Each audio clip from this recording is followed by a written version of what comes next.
ជាnhiều cái điều là rong đi cầm sànជាមួយចង្វាក់រំពងទៀតណាបាទក៏រំជើញបាទ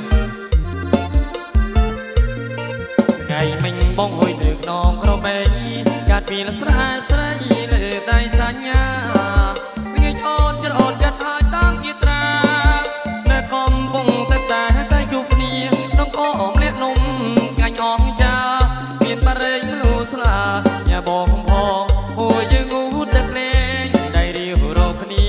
ហើយសាសងថាទៅលេងរំវងថ្ងៃទីខែព្រឺកណ្ដាលស្រែបើ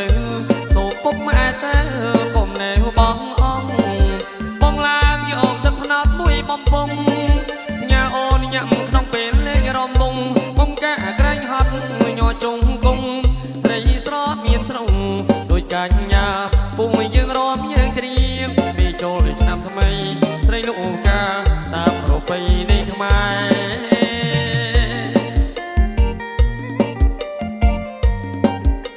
បាទសូមអញ្ជើញភ្ញៀវប្រយុទ្ធអារម្មណ៍នេះកំសាន្តទាំងអស់គ្នាទៀត